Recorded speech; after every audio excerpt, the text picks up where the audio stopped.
Quando você está muito no início da carreira, você tem muita energia e às vezes pouca estratégia. Mas você tem que entender que tudo aquilo precisa ser medido, gerenciado e acompanhado. Então, assim, foi toda uma jornada de muitos erros, mas também de aprendizado. Dali para frente, o meu mindset mesmo de como estruturar, pensar a empresa mudou muito. Aquela pessoa jovem, principalmente, que está com essa muita energia, se ela parar 30 segundos e pensar nessa frase, pode mudar o jogo para ela. E um grande diferencial também do empreendedor, que eu acho, é você ter o poder de execução.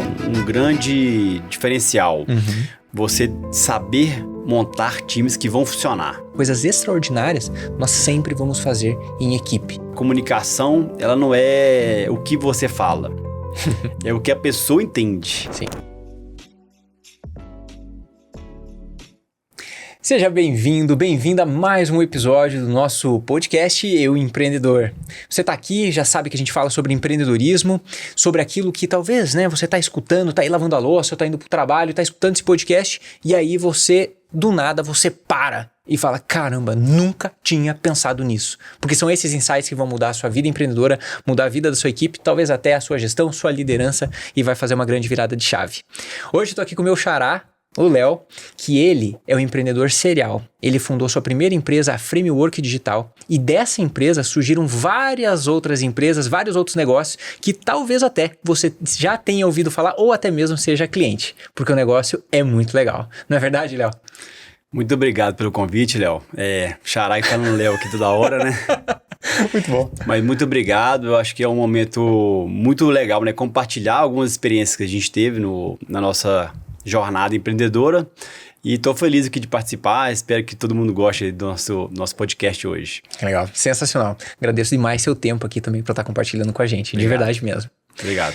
Léo, você tem vários cases muito legais, mas normalmente o que o pessoal gosta de perceber e gosta de conseguir entender é aquele momento de virada, aquele momento em que você conseguiu se perceber como empreendedor. Porque muita gente que está numa situação de autônomo ou às vezes está como empreendedor, um profissional liberal, sabe? Não se vê como empreendedor, ainda se vê como prestador de serviço, né? Ainda se vê dessa forma.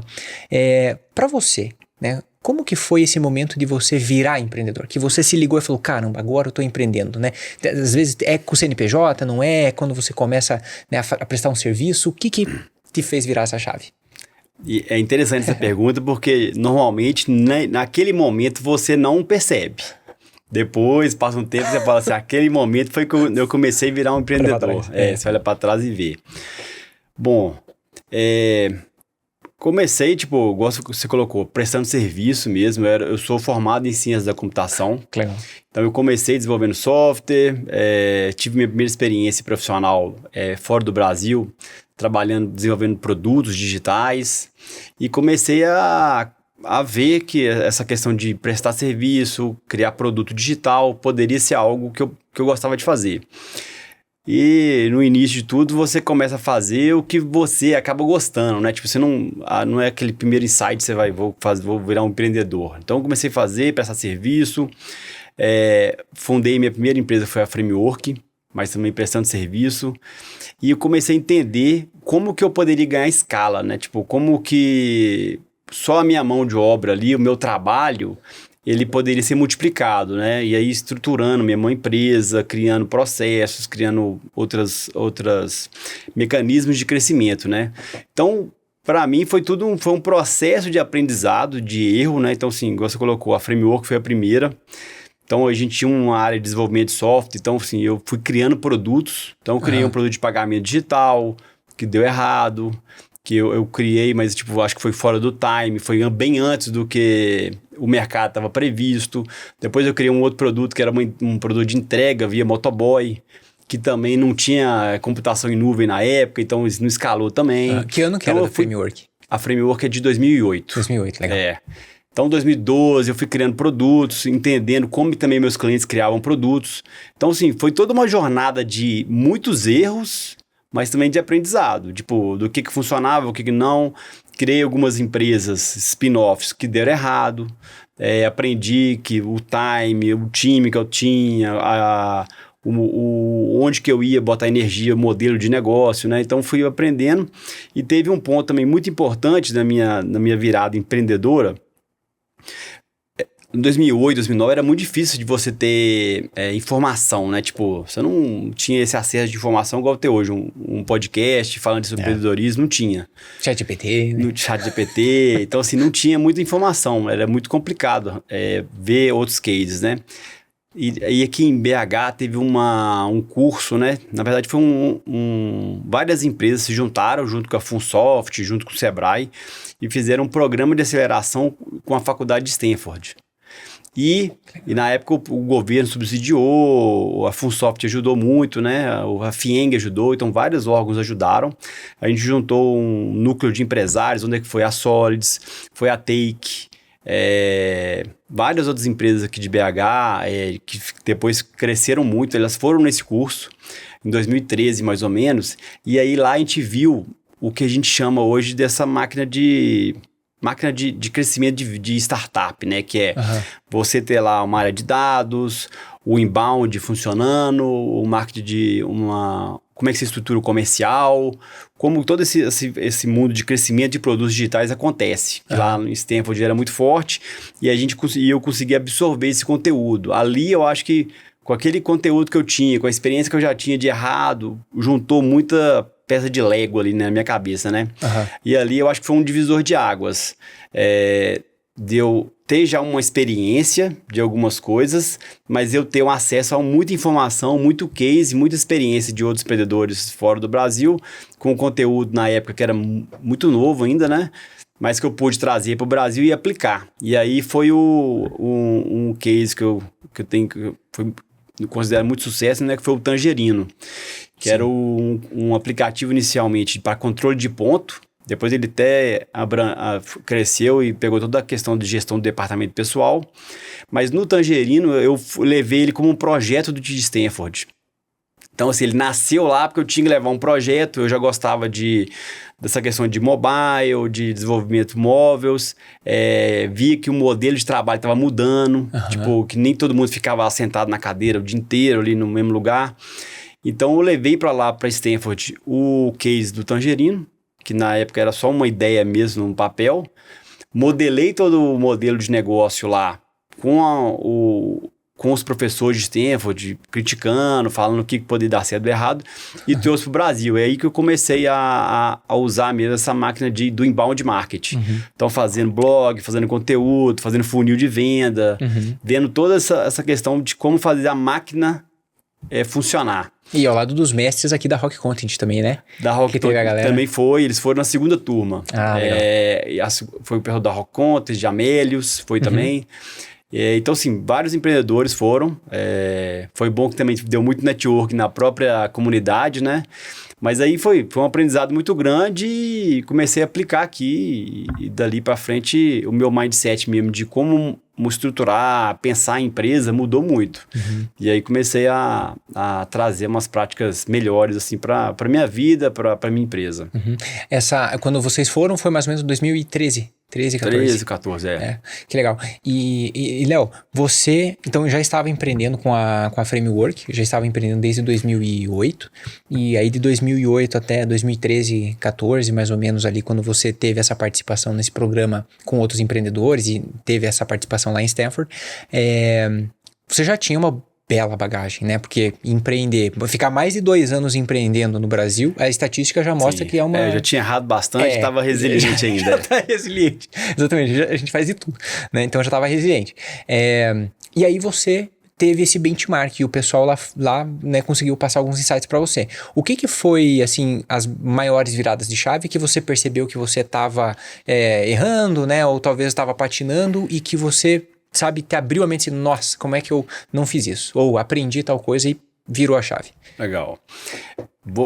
Tem coisas básicas, né? Quando você está começando, às vezes você não para olhar e planejar, fazer um modelo de negócio, fazer um business plan adequado. estruturar uma estratégia que com as metas claras que você quer, você não mede as coisas, você vai fazendo, né, sem medir. Então, acho que o que mudou muito foi, primeiro, eu começar a ter um planejamento melhor do o que eu queria fazer, como eu queria fazer, a estratégia que eu ia usar. Começar a medir as coisas. Então, assim, tinha uma estratégia de inbound. Então, eu queria medir como que o meu inbound marketing, atração de leads, o meu funil funcionava. Eu comecei a ser muito mais um cara voltado para dados, analisar ali como é que a minha operação estava funcionando. Porque muitas vezes você traça plano, você traça estratégias, mas você não mede. E eu vejo que empreendedorismo, você tenta várias coisas, mas você não tem garantia de nada, né? Você não tem garantia. Então, assim, se você não mede, você não consegue tomar as decisões rápidas, você não consegue ver o que está funcionando para botar mais força, o que não está funcionando para você mudar. Então, foi meio que entender que uma empresa, essa jornada empreendedora, ela é uma operação que precisa ser... Tem que ter uma estratégia, um foco, um objetivo, você tem que ter uma visão a longo prazo, mas você tem que entender que tudo aquilo precisa ser medido, gerenciado e acompanhado. E que no fundo são várias pessoas acreditando no mesmo sonho, então você tem que dar uma ótima comunicação, incentivos adequados, pensar em todas as pontas ali que vão fortalecer, né, a estratégia, onde você quer chegar. Então, foi entender que isso é uma grande... Eu falo para os funcionários, que eu entendo que é um grande motor com várias engrenagens e a gente tem que fazer todas essas engrenagens funcionarem juntas. Então, é entender que é o todo, né, que tem que ir bem. E entender também até quando você vai ter resiliência para insistir, quando que você vai ver que realmente... aquela ideia precisa ser pivotada, precisa mudar seu rumo, de não ficar... Eu brinco que é uma questão difícil, né? Às vezes você precisa ser resiliente e não desistir na primeira, mas também você não precisa insistir infinitamente e dando soco em ponta de faca ali, às vezes, né? Tipo assim, de insistir em uma coisa que tá errada. Então, isso é complicado, né? Não é fácil de fazer. É difícil medir isso. É difícil medir isso, porque se você desiste antes de dar certo, eles falam, pô, você não foi resiliente, né? Pô, é brincadeira, né? Aí, se você tenta demais e nunca consegue, você fala, pô, você tá insistindo no negócio. Tá insistindo no negócio que não vai dar certo. Cara, você é bobo, né? Não vai dar certo. É complexo. Até dar certo. Doido. Bom, a Tangerino, a Framework, então, ela é uma empresa de tecnologia e ela faz software. É isso? A Framework é uma empresa de tecnologia. Hoje a gente aloca profissionais em grandes empresas do mercado. Legal. Empresas enterprise que a gente chama, né? Hoje a gente tem aí em torno aí de desenvolvimento, uns 500 devs já. Então é uma empresa consolidada nacionalmente. E dentro dela a gente foi criando... a gente foi ficando muito bom em criar produtos para os nossos clientes. Então a gente criou... produtos para Drogaria Araújo, para Unimed, para bancos. Então, assim, a gente foi criando produtos digitais para grandes enterprises. E a gente, com esse conhecimento, a gente também quis criar para a gente. Então, eu coloquei um de pagamento digital, um de entrega de delivery. A gente criou uma empresa de monitoramento veicular. Esse caso é engraçado. É você ser empreendedor, mas não ter a noção do que é empreender, né? Na época, eu gostava de fazer produtos, e aí eu cismei que queria fazer um produto de monitoramento veicular. E saí igual um louco fazendo. Fiz o produto de monitoramento veicular, e não tinha, e depois acabou o produto, estava pronto, e eu não tinha cliente, né, para poder utilizar. Fui em aí um cliente, não, quem que usa? Ninguém usa. Fui em outro, ninguém usava. E aí fiquei naquela dificuldade, né? Tipo, eu tinha um produto, mas ninguém comprava porque ninguém queria apostar, ser o primeiro a apostar, né? Aí o empreendedor também tem que ter o seu quê de doido, né? Eu fui uma empresa de monitoramento veicular que não tinha um software. Eles alugavam software de outras empresas. Aí eu conversei com o pessoal, comprei metade da empresa para botar meu software para ser o software. Muito doido, né? Aí comprei a empresa para botar meu software lá, aí a empresa foi, eu aprendi também que não era o ramo que eu queria muito focar, que era uma empresa muito focada em hardware. E eu tava com muitas ideias. Na época a gente acabou arrumando um outro CEO para tomar conta, mas uns primeiros anos da empresa eu toquei junto com a Framework, essa empresa de monitoramento veicular. Mas é aquela questão, assim, quando você tá muito no início da carreira, você tem muita energia e às vezes pouca estratégia. E depois você vai calibrando, né? Tipo, você tem que ter energia também, porque você não tira nada do zero sem botar energia, mas você começa a ter mais estratégia, né? Tipo, pra saber onde você vai botar mais energia ou não e começa a focar, né? Canalizar suas energias. Léo, você soltou uma frase e uma palavra que me chamaram muita atenção. Que no começo a gente tem muita energia e pouca estratégia. Eu vou refalar de volta. Muita energia e pouca estratégia. Aquela pessoa que conseguir pegar, aquela pessoa jovem principalmente, que está com essa muita energia, se ela parar 30 segundos e pensar nessa frase, pode mudar o jogo para ela. Pode. Porque às vezes ela tá tão cega correndo atrás, né? Puxa, eu tô mesmo formado na parte de sistemas, desenvolvimento de software. E eu me recordo, Léo, eu também tive uma empresa de desenvolvimento de software e eu trabalhei durante 2 anos inteiros, só eu trabalhando, colocando dinheiro na empresa e não faturando R$1, cara. Hoje eu faria totalmente diferente. Mas isso é o quê? Muita energia e pouca estratégia. Cara, o que chegava pra mim eu fazia. Eu era o desenvolvedor que fazia de front, back, design e arquitetura, implantava em banco de dados e não tem esse de...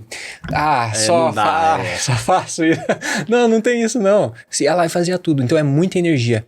Mas eu tinha zero estratégia. Então aquela pessoa que hoje tá nessa situação e para 30 segundos para pensar nisso, de repente ela consegue... Pensa um pouco, desenha ali, faz o mínimo de um plano, olha o retorno que você espera. Tipo, pensa um pouco se realmente aquela ideia sua tem potencial, se não tem, quais são as dificuldades que você vai encontrar no caminho. E muitas vezes, quando a gente tá no início, a gente é novo, a gente... Vai fazendo. Vai pegando, fazendo. E quando você falou aí que você fazia, eu lembrei muito... Me lembrei muito do como é que eu fazia, né? Que era exatamente isso. Pega um projeto, você fazia tudo, o prazo super apertado e ganhando pouco, faturando pouco, mas trabalhando muito, mas querendo movimentar, né?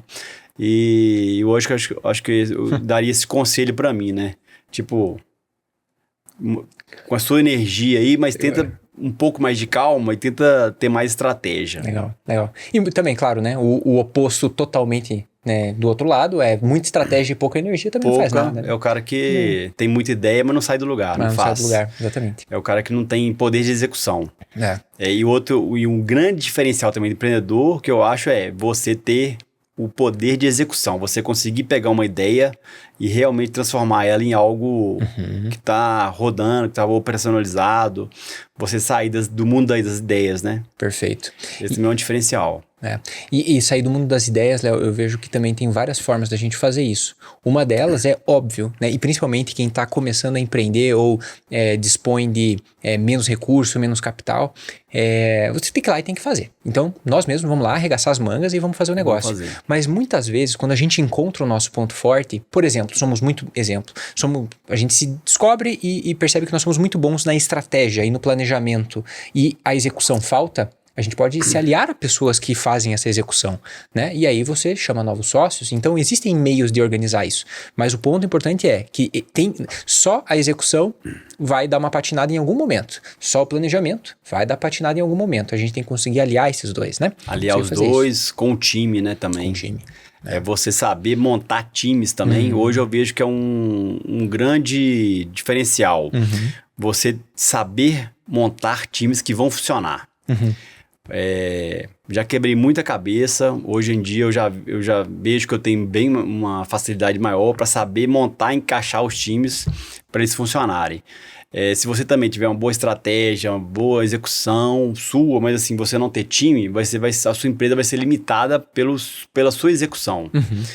Então, você saber montar o time que vai saber replicar e escalar isso também é outro diferencial. um pouco de sorte, um pouco também de treinamento, de tudo, né? Eu consegui montar bons times que tinham um poder de execução, que tinham uma coordenação muito boa. Então, isso também ajudou muito o crescimento das empresas que eu fundei, que eu ajudei a crescer. Legal pra caramba, legal. E a outra, eu falei que era uma frase e uma palavra, né? A frase era essa da energia e da estratégia. E a palavra que você falou, Léo, que me chamou a atenção foi cismei. Cismei, fui lá e comprei a empresa, né? Cismei, eu fui lá e comprei a empresa do pessoal, uma parte dela, né? Enfim. E essa palavra, ela é muito forte, porque eu, né, dou um peso e deixo ela muito forte, um destaque para nós, porque empreender, e o empreendedor é isso mesmo, cara.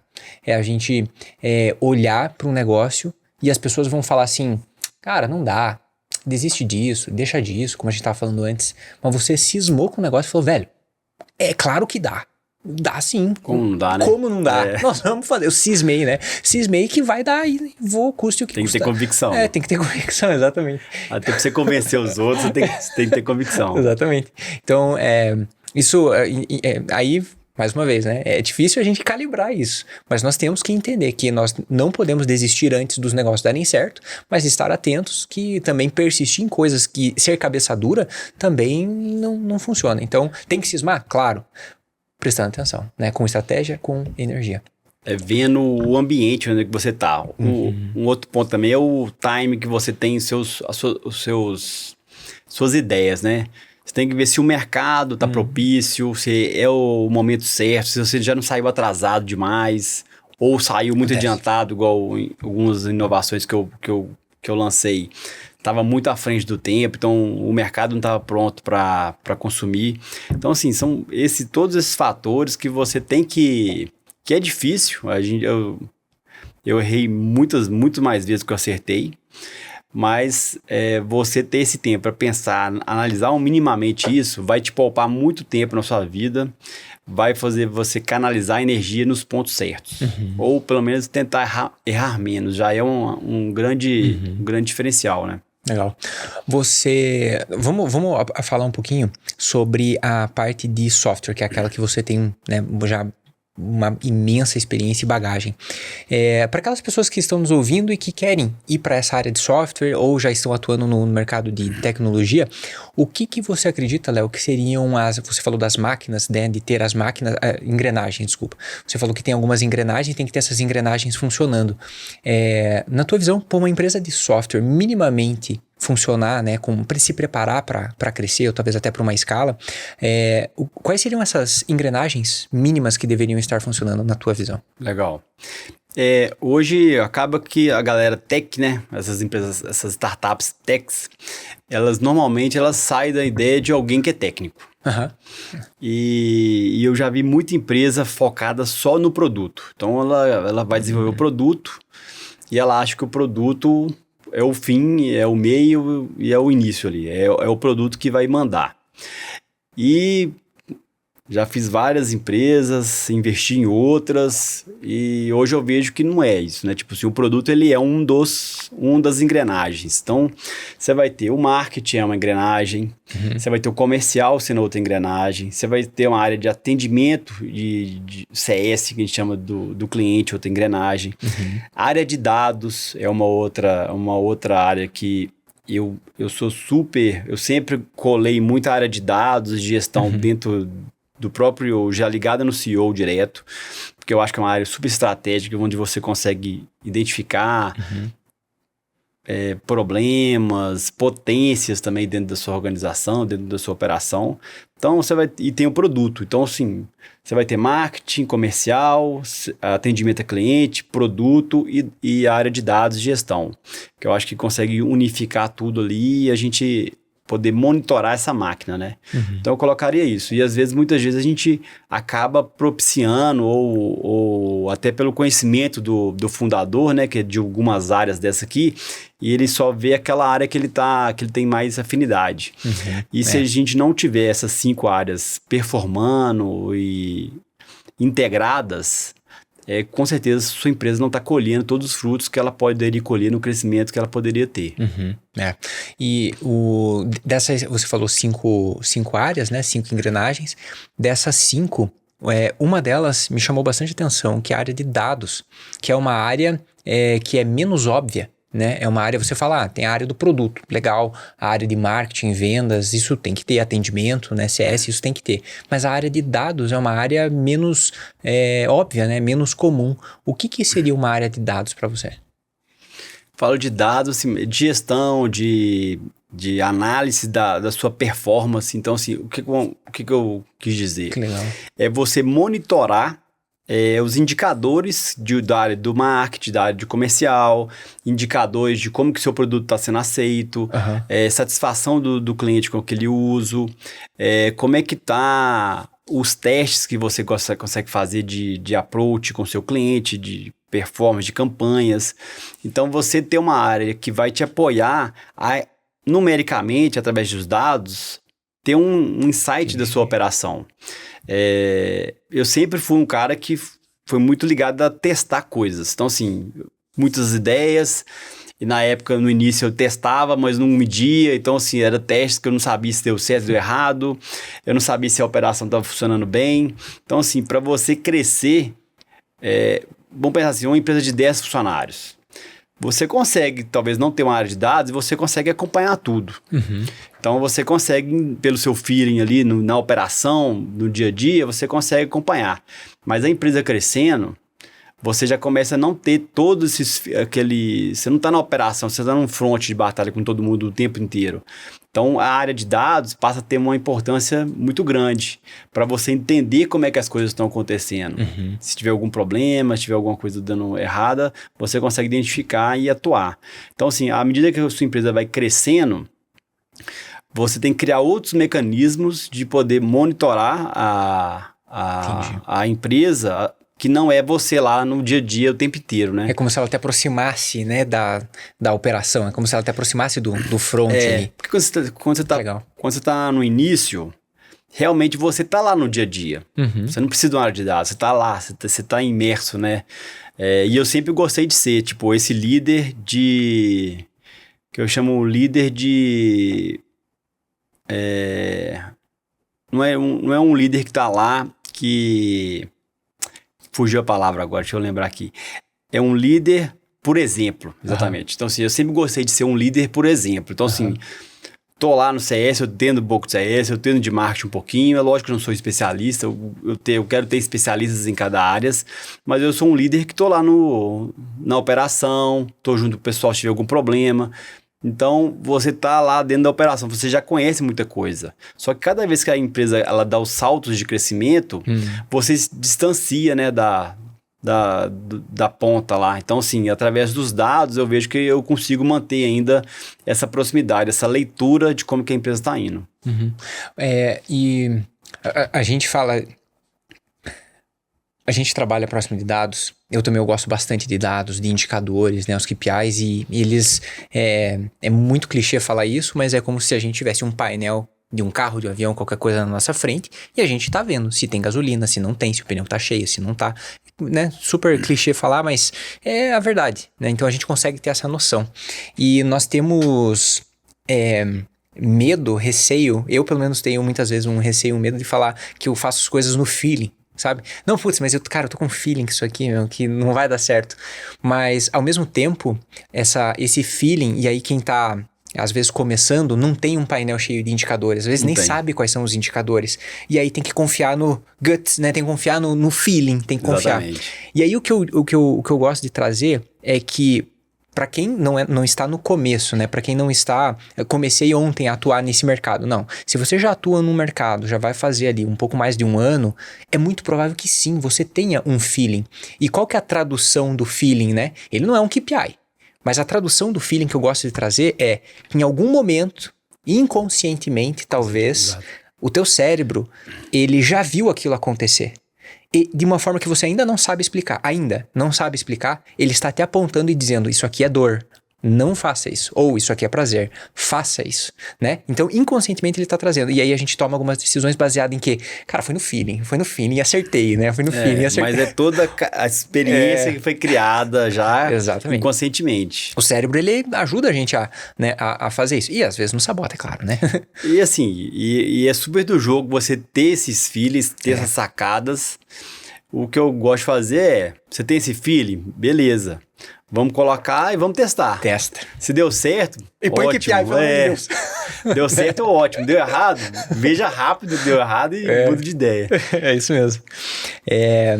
Você comentou também, né, dos saltos de crescimento agora, né, mais recentemente. Na tua visão, o empreendedor, quais são esses saltos de crescimento que você percebe que o empreendedor ele tem que mudar a chavinha, né? Hoje você tem uma bela, já teve e você já passou, né, por o começo da empresa, já passou por uma turma menor, agora tem uma bela turma que está na empresa. Como que você vê esses saltos acontecendo? Quando que o empreendedor tem que se preocupar com esses saltos e quando ele não precisa, né? Quais são essas fases, se você pudesse dividir elas? Identificar elas é um ponto, sim.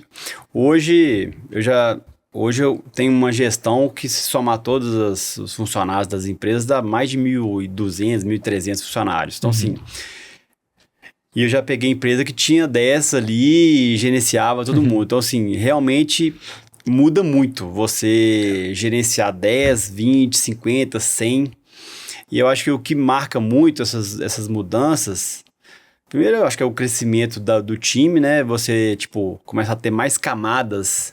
No início é todo mundo ligado com você, aí depois você começa a criar outras camadas, você começa a criar outros setores, quando você vê tem coisa acontecendo que você não tá nem sabendo. Então, eu acho que é você... A gente, às vezes, o empreendedor tem muito apego, né? De ficar ali no dia a dia, comigo controlar tudo. E eu acho que isso aí acaba sendo ruim para a empresa, né? Eu sempre gostei de trabalhar com a minha liderança, né? Tendo autonomia, tendo responsabilidade e tendo alinhamento. Eu acho que esses três pontos eu sempre trabalhei muito. Dava autonomia, com responsabilidade, porque eu media as coisas e eles tinham liberdade, né, para poder fazer e gerenciar os seus times. Então, assim, eu acho que um pouco dessa jornada foi eu aprender, porque eu no início eu era muito gerenciava, queria executar, queria controlar tudo. Foi começar a trabalhar mais uma gestão do meu time, trabalhar como formar os líderes novos da minha empresa com esses princípios, né? Deles terem autonomia, uma gestão alinhada com a nossa visão, com alinhamento, né? Eu acho que autonomia com alinhamento, eu acho que isso aí é uma chave muito importante. Porque quando você está alinhado com seus líderes, as decisões deles vão estar baseadas no alinhamento que você já construiu. E aquele alinhamento que você construiu com ele vai passar para o próximo. E ele tem autonomia também para errar, para acertar, e a gente ia acertando o caminho durante a jornada. Então, eu acho que é um ponto disso, assim, você, empreendedor, às vezes não entender que você não precisa acompanhar e olhar todos no detalhe, né? Se você fizer isso, você acaba estrangulando um pouco a sua empresa pela sua capacidade de acompanhar, gerenciar, e você não forma os novos líderes, né? Eles vão sempre falar assim, ele que vai me falar o que eu tenho que fazer, como eu vou fazer, e você não forma essa liderança mais casca dura ali para sua operação, né? Sozinhos, eu vejo que a gente consegue fazer muitas coisas boas, sozinhos, né? Nós, né, empreendedores, sozinhos a gente consegue fazer muitas coisas boas. Mas coisas extraordinárias, nós sempre, eu arrisco até usar essa palavra sempre, nós vamos fazer em equipe. Extraordinárias, coisas extraordinárias, nós sempre vamos fazer em equipe, né? Coisas grandiosas, que tenham um legado e, né, por aí vai. Então, nós sempre vamos fazer isso em equipe. E aí fica a pergunta, como formar né, boas equipes. Você falou de liderança e você disse que levou um tempo e você conseguiu desenvolver essa habilidade de conseguir trazer e fazer uma formação de equipe. Para você hoje, Léo, como que você iniciaria uma formação de equipe? Né, o que você viria para poder começar essa formação para uma empresa de, vamos dizer assim, 10 pessoas, como a gente estava falando? Quais são os métodos e técnicas que você gosta de trabalhar para fazer uma formação de equipe? Boa pergunta. Eu sempre gostei da gente ter ritos, né, bem estabelecidos, de alinhamento. Então, assim, de sempre passar a visão, qual que é a estratégia, onde que a gente quer chegar. Isso está sempre muito claro com a minha equipe. Eles terem capacitação. Então, assim, eu sempre fui um cara que incentivei muito eles estudarem, eles buscarem conhecimento, não só curso, mas trazer... A gente fazia muito leitura de livros, para capacitar, trazer esse algo a mais. Gostava sempre também de trazer pessoas que eu vi que tinham mais experiência, consultorias para apoiar. Então, assim, eu tinha um líder de CS, porque eu vi que tinha todo o comportamental, porque você tem, geralmente a pessoa ela tem o técnico e o comportamental. Então, assim, o comportamental é algo mais difícil de ser treinado. Dá para treinar também, mas é algo mais difícil. Então, pegava as pessoas que tinham um comportamental adequado para aquela posição. Nem sempre você consegue, quando você está no início, contratar o melhor do mercado. Sim. Quase nunca, né? Você vai ter que pegar uma pessoa que tem potencial e vai ter que trabalhar ela, né? Então, eu sempre gostei de trazer consultorias para colocar junto, para trazer esse técnico acelerado, né? Mas eu acho que é essa questão de você ter ritos, acompanhamento, uma gestão à vista. Eu sempre gostei de ter essa gestão à vista com eles, deles saberem o que está acontecendo na empresa, para onde que a gente está indo, quais são os indicadores, o faturamento, o churn. Então, assim, uma visão que eles compartilhavam e eles também aprendiam junto comigo lá, né? Então, assim, a gente estava vivendo isso junto. Para realmente conseguir formar, né? E eu acho que tem que ter as conversas difíceis também, dar um feedback claro. Eu aprendi com o tempo também, né, que a comunicação, ela não é o que você fala, é o que a pessoa entende. Sim. Então, assim, como eu também ser mais assertivo na minha comunicação com aquela pessoa, então entendendo como é que ela gostava de receber feedbacks, como que... Então, assim, tinha uma pessoa que eu abri uma planilha com gráfico, mostrava para ela e ela entendia. Outra, se eu abrisse o gráfico, a planilha, ela não entendia nada. Aí eu tinha que, muito mais na conversa, explicar, dar exemplo de outras coisas. Então, assim, como que eu realmente transmitia o conhecimento e transmitia a minha mensagem para cada um. Então, assim, é realmente um trabalho que você tem que conhecer, se aprofundar em cada um, entender com quem você está trabalhando, né? Não, as pessoas são diferentes. Então, se você usar o mesmo método para você, para outro, não vai funcionar. Então, entender isso tudo também é algo que, com o tempo, eu quebrava muita cabeça. Eu queria fazer as coisas do jeito que eu entenderia. E eu sou um indivíduo diferente da outra pessoa. Então, assim, se eu não entender isso, a minha comunicação nunca vai ser assertiva com ela. Então, esse também foi um ponto também que eu tive que aprender as duas, com muita luta e com muita dificuldade. Pois é, um teste muito simples e muito rápido, é até fácil de fazer para saber se a nossa comunicação está funcionando. Assim, a gente está às vezes numa reunião com, sei lá, 3, 4, 5 pessoas da nossa equipe, liderados ou, né, enfim. E aí a gente vai lá e compartilha uma mensagem, né? Seja uma instrução, seja um treinamento, seja, enfim, né? Compartilha a mensagem. E no final, de uma maneira muito simples, você pede para cada um anotar e escrever no papel o que tirou, né? O que entendeu e o que aprendeu. Cara, se sai 5 coisas totalmente diferentes, tá na hora de melhorar a comunicação. Tá na hora de melhorar a comunicação. E não adianta falar, mas eles que não entenderam. Não. Tudo bem, pode ser que eles não tenham entendido o que você queria. Alguma coisa eles entenderam, mas o que você queria não foi. Então, sim, é responsabilidade nossa como líderes, né, como empreendedores e empreendedoras, a gente assegurar que a informação foi transmitida da maneira que a gente gostaria também. Ah, Léo, mas é um saco isso, porque para um bom entendedor, meia pá, bah. Não é. Você tem que explicar, né? Tem que colocar. Faz parte do trabalho da liderança do empreendedor se assegurar disso. Exatamente. Né? Faz parte. E você, às vezes, tipo... Muitas vezes a gente vai fazer uma reunião, aí faz de novo, aí faz um evento para falar daquela comunicação. Para alguns falam, não, tá repetitivo. Mas é uma função nossa garantir que essa mensagem ela seja realmente compartilhada e entendida por todos. E isso também muda muito o jogo. Você ter todo mundo entendendo, mirado numa mesma direção, com os argumentos que você está colocando também. Então, assim, isso com certeza também foi uma virada. É difícil, mas é muito importante isso, é fundamental. Isso tem a ver com ritos, né? Você comentou de ritos. Para você, quais são os ritos que são fundamentais para uma empresa e também para você como gestor, como diretor, né, como o fundador?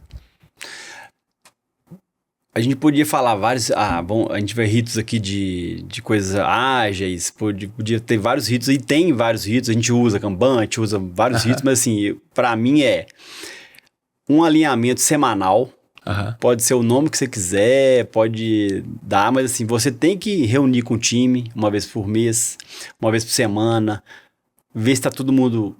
olhar os números, entender se está todo mundo entendendo onde que a gente quer chegar, fazer um planejamento mínimo das ações do mês, do ano, você sentar com o time, fazer esse planejamento, acompanhar esse planejamento, fazer esses ritos de comunicação mesmo, né, de integração com o time, porque cada empresa acaba que tem lá os seus ritos, o jeito que ela gosta de fazer, o jeito que ela gosta de acompanhar as coisas, mas para mim, assim, vamos falar assim, um arroz com feijão bem feito, o básico.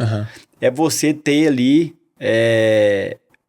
com recorrência, esses encontros, esses alinhamentos de cultura do time, como que a gente faz as coisas, onde que a gente quer chegar, porque isso tudo vai moldando a empresa nas pequenas ações que ela faz quando você não está fazendo rito nenhum. Então, assim, não adianta você fazer várias coisas e ela não ser efetiva.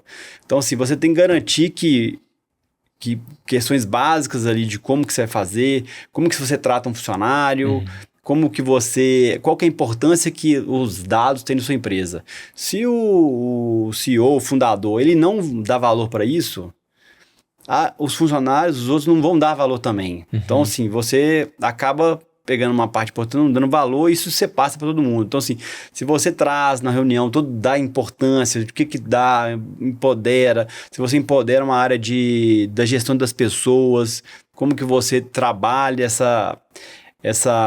as pessoas para elas também evoluírem. Então, assim, tudo isso você vai moldando o comportamento da empresa e isso não é naquele rito, ele tá lá no dia a dia, funcionando ali 8 horas, o tempo que a galera tá trabalhando.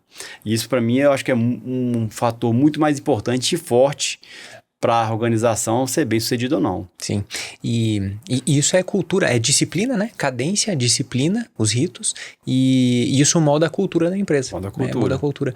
Uma forma muito simples que eu vejo que todo empreendedor pode utilizar para reforçar a cultura e começar a gerar valor, né, naquilo que ele precisa, é muito simples que eu vejo. Uma das formas é você conseguir elogiar, o que hoje a gente chama de reforço, né? Mas a gente elogiar aquilo que a gente dá valor. Então, exemplo, uma pessoa foi lá e fez uma excelente apresentação para o cliente, por exemplo. E nós acreditamos que, né, nós como, por exemplo, fundadores, a gente acredita que apresentar decentemente para o cliente é algo de muito valor. Então, quando a gente vê uma apresentação, às vezes a gente está com a cabeça a milhão, está com a cabeça ali pensando nas situações, nas ideias, nos problemas, etc, etc. E a pessoa fez uma apresentação muito boa para o cliente ali e você, não, beleza, muito bom. Né? Pegou e simplesmente ou não falou nada e... Não, aquele ali...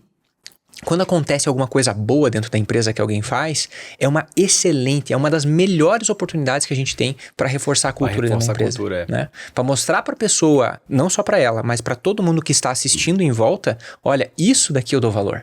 Exatamente. Isso aqui se destaca, né? Isso daqui é uma coisa boa. Então, cadência, disciplina e como você bem trouxe, né, esses rituais semanais, pelo menos, né? E a gente trazer essas visões, esses reforços, faz com que a gente alinhe melhor a disciplina, a cadência e a cultura da empresa. Né? Com certeza. E, Léo, hoje você, com a Framework, você tem outros projetos, tem vários projetos, né, que vocês estão trabalhando ali. Quais são os projetos que vocês têm ativo hoje que toda a turma que também está nos ouvindo pode buscar, pode consumir serviço? Legal. A Framework é uma empresa que acaba trabalhando para grandes enterprises, né? Grandes empresas, fazendo transformação digital dentro dessas empresas. Legal. Hoje eu fui fundador dela. Hoje eu estou como COO também da Solids, a empresa que comprou. Vou explicar um pouquinho aqui para o pessoal não ficar na dúvida. Legal. Né? Da Framework foram criando várias spin-offs. A gente criou algumas empresas, a de monitoramento, o Tangerino, que a gente lançou ele quase que em 2016 assim, para o mercado. Foi um crescimento enorme, a gente mais que dobrava de tamanho todo ano. Aí durante a pandemia, então, foi assim uma loucura, porque a gente já estava preparado para ser o controle de ponto e o departamento pessoal de empresas remotas, para pessoas que estavam em trânsito, que já não tinha aquela cadência de trabalho só dentro do escritório. Também funcionava, mas a gente tinha esse algo a mais. Então a gente conseguia trabalhar tanto para uma empresa, para um funcionário que estava dentro da empresa, mas fora também. Então durante a pandemia explodiu. Já estava é como se estivesse preparando para esse momento, né? Exatamente, está preparando para aquele momento. Foi um time perfeito. E aí a gente cresceu muito mais, fomos adquiridos, né, pela Solids. Eu, hoje em dia, sou CEO da Solids também. Então, e invisto em algumas outras empresas de telemedicina, empresas ligadas para startups de tech, né, de law tech, que a gente chama de advocacia, de leis, né? Então, eu invisto em algumas startups. A Framework, ela continua trabalhando para grandes enterprises, fazendo transformação digital. Então, a gente pega desde entendimento dos desafios que a empresa tem, como que ela vai entregar, como que ela vai relacionar de forma digital com o cliente. A Solids e agora o Tangerino, né, acabou virando Solids DP e hoje Solids RH, que na verdade é o grupo Solids, que tem toda a solução completa para RH e departamento pessoal, muito focado em pequena e média empresa no Brasil. Então, assim, a gente tem... Hoje, com certeza, a gente é uma das maiores da América Latina, recebemos investimentos aí de grandes fundos, e hoje a gente está num forte crescimento também no mercado brasileiro, controlando toda a questão de recrutamento e seleção, avaliação de performance, o ponto, o fechamento da folha de ponto do funcionário, folha de pagamento. Então, assim, a suíte completa para RH e DP.